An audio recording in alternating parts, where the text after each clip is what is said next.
राकेश जी, वर्तमान समय में किसान आंदोलन चल रहा है और 1 साल हो गए हैं किसानों को वहाँ बैठे हुए। इस विषय में भी आपकी किताब मैंने जो पढ़ी, भारतीय लोकतंत्र में आंदोलनों के बीच मेरे 40 वर्ष। तो 40 वर्ष की तो मेरी इतनी तो उम्र नहीं है जितने आपके आंदोलनों में आपका अनुभव रहा, और राष्ट्रीय स्तर के आंदोलनों में।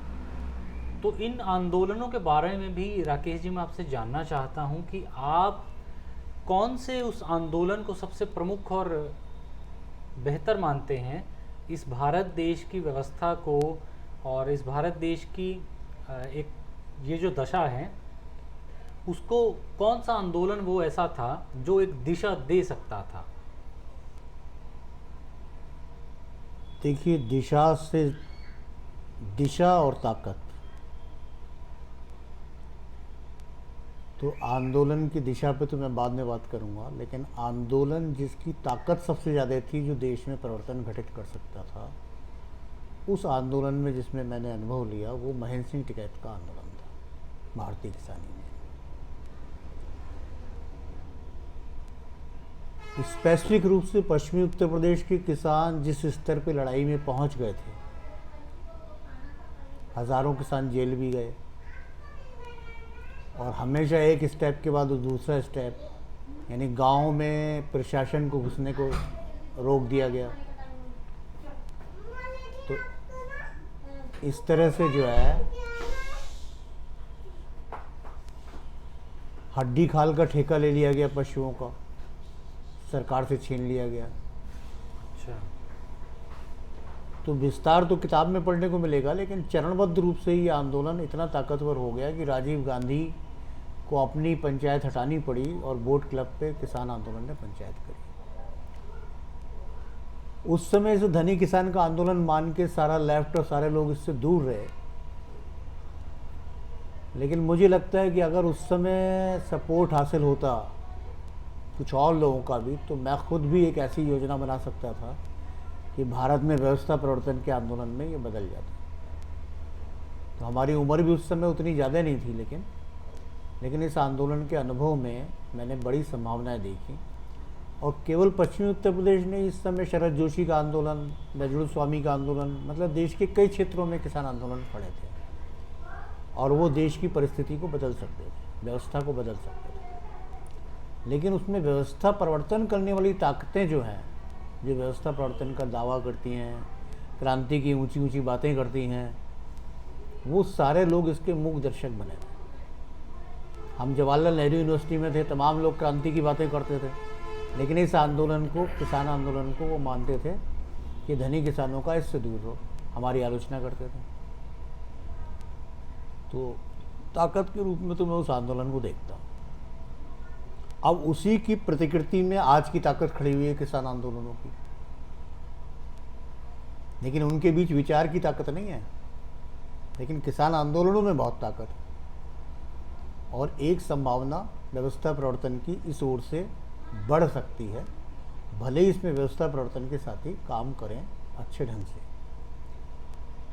मुश्किलात ये है कि इसमें लेफ्ट के लोग भी शामिल हो गए, सारे लोग शामिल हो गए, तो ये तो पॉजिटिव बात हो गई कि चलो सब क्रांति की बात करने वाले, व्यवस्था परिवर्तन करने वाले, गांधीवादी, ये वो सब शामिल हो गए। लेकिन अभी तक आंदोलन जिस चरण में है, उस चरण में ही अगर ये समाप्त हो जाता है तो इससे बहुत कुछ निकलेगा नहीं, क्योंकि सरकारें कानून वापस ले लेती हैं, दोबारा नए ढंग से बना लेती हैं। अब इस आंदोलन की भी जो पृष्ठभूमि बनी है, वो भूमि अध्यादेश के खिलाफ आंदोलन से बनी है। भूमि अध्यादेश के आंदोलन के वक्त किसानों की उतनी ताकत नहीं थी जितनी आज है, लेकिन हमने वो आंदोलन चलाने में प्रमुख भूमिका निभाई, और विभिन्न किसान संगठनों को जोड़ा, बड़े स्टेप्स लिए, बड़ी होशियारी से उस आंदोलन के चलने से धीरे धीरे ये भूमि अध्यादेश समाप्त हुआ। और उसी की पृष्ठभूमि से जो किसान आंदोलन उपजे, अधिकांश आज उन्हीं किसान संगठनों ने मिलकर इस काम को करा है।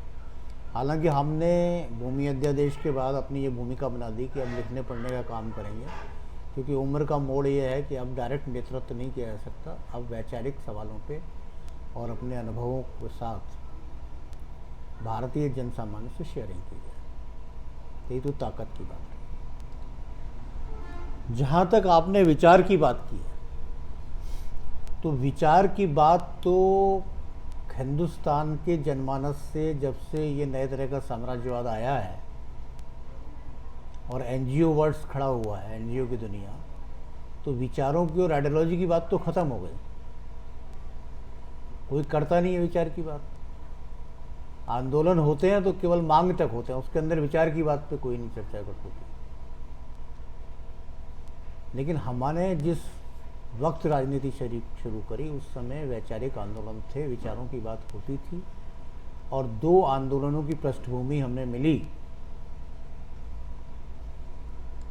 एक आंदोलन जयप्रकाश जी का आंदोलन था, जिसकी पृष्ठभूमि में हमारा विचार प्रक्रिया बननी शुरू हुई।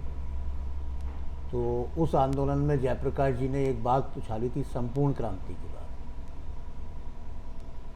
संपूर्ण क्रांति अब नारा है, भावी इतिहास हमारा। इसी बात पे हम लोग फुल टाइमर बन के, पूर्णकालिक बन के कार्यकर्ता बन गए। तो ये नेता का विज़न होता है कि उन्होंने छात्र आंदोलन को हिंसा की ओर से अहिंसा की ओर ले जाने के लिए उनसे कमिटमेंट ले लिया छात्रों से कि आंदोलन को शांति में रखेंगे, और उसके साथ एक ऐसा विचार फेंक दिया जिसमें व्यवस्था परिवर्तन की गूंज थी। तो भले ही व्यवस्था परिवर्तन नहीं हुआ, सरकार बदली, लेकिन वो एक वैचारिक आंदोलन था, विचार की उसमें ताकत थी। अगर नौजवानों की ताकत उस समय संगठित हो जाती और जयप्रकाश की असामयिक निधन ना हो जाता तो व्यवस्था परिवर्तन हो। दूसरा आंदोलन उस समय जो उससे पहले हुआ था, नक्सलाइट आंदोलन, उनकी भी क्रांति की बात थी। तो उन्होंने भी हिंदुस्तान पे बहुत बड़ा प्रभाव डाला। लोग भगत सिंह को और इन सबको आदर देने लगे जो पहले भारत की सरकार नहीं देती थी। भगत सिंह, चंद्रशेखर आज़ाद सभी नायक बन के उभरने लगे। तो वो हमसे काफ़ी पहले हुआ, लेकिन उसके फ्रेगमेंट्स, यानी उस विचारों को मानने वाले बहुत से लोग देश में रहे, जिससे हम लोगों ने भी संपर्क किया, समझने की कोशिश की। तो उनके पास विचार था, लेकिन भारत को समझने की शक्ति नहीं थी उनकी। तो भारत को समझने की शक्ति नहीं है तो भारत में व्यवस्था परिवर्तन नहीं कर पाओगे। भारतीय गांव को समझने की शक्ति नहीं थी, भारत के अध्यात्म को समझने की शक्ति नहीं थी। तो वहाँ पाश्चात्यता ज़्यादा हावी थी। तो इसलिए मैं मानता हूँ कि विज़न तो जेपी ने जो 74 में फेंका, संपूर्ण क्रांति, उस विज़न से व्यवस्था परिवर्तन भारत में हो सकती थी। तो विचार की लड़ाई का केंद्र वहाँ देखता हूँ, और ताकत का केंद्र किसानों में देखते हैं। और अब नई संभावनाओं में जो कुछ घटित होगा वो हम लोग देखेंगे आगे चल।